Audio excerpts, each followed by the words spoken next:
Méditation du 6 juin. Imitateur de Dieu. La vérité de l'Éternel dure à toujours. Psaume 117, verset 2. Quand ressemblons-nous le plus à Dieu en ce qui concerne notre manière d'agir? Eh bien, nous ressemblons à Dieu quand nous aimons sans condition, quand nous pardonnons, quand nous servons notre prochain, quand nous donnons sans rien attendre en échange. La liste est évidemment sans fin, mais elle serait incomplète sans ces autres caractéristiques. Nous imitons Dieu quand nous tenons nos promesses. Ce point est souligné par Lewis Mendes de manière convaincante quand il écrit que, bien qu'il y ait beaucoup de choses qui échappent à notre contrôle, il y a un aspect que nous pouvons contrôler. Non pas 2 fois, mais 10 000 fois plus. Notre capacité à tenir les promesses que nous faisons aux gens que nous aimons. Selon cet auteur, nous ne ressemblons jamais autant à Dieu que quand nous accomplissons nos vœux d'amour et de fidélité envers ceux que nous aimons. N'est-ce pas intéressant? Bien que l'affirmation de Mendes puisse être sujette à débat, personne ne peut nier que nous imitons Dieu chaque fois que nous honorons nos promesses, car il n'y a probablement pas un aspect du caractère de Dieu que soulignent les Écritures plus que sa fidélité. Voir Deutéronome 7, verset 9. Ce fait est bien illustré dans un récit où Cynthia Covey parle du jour le plus heureux de sa vie.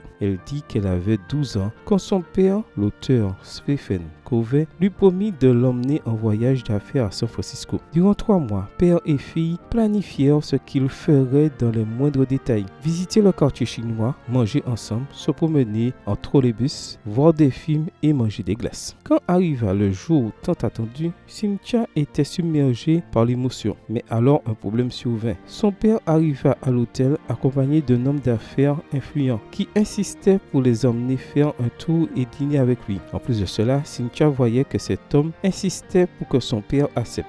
Quand tout paraissait indiquer que la promenade rêvée allait être annulée, son père lui coupa la parole. « Écoute, Bill, dit-il, je te remercie beaucoup pour ta gentillesse, mais je veux passer un moment spécial avec ma fille. Elle et moi avons soigneusement planifié ce voyage. » Cynthia raconte que la promenade s'est déroulée selon ce qui avait été planifié jusque dans les moindres détails. « Je crois que ce jour-là, écrivit-elle, personne n'a aimé son père plus que moi. C'est le bon moment pour demander à Dieu de nous aider à tenir nos promesses de fidélité envers nos êtres chers et à lui ressembler toujours plus. Peut-on avoir un désir plus grand, une aspiration plus noble? Prière. Saint-Esprit, demeure en moi et fais en sorte que je ressemble de plus en plus au Seigneur Jésus. Je veux être fidèle non seulement envers mes êtres chers, mais en particulier envers mon Sauveur. Bonne journée à vous et que le Seigneur vous bénisse.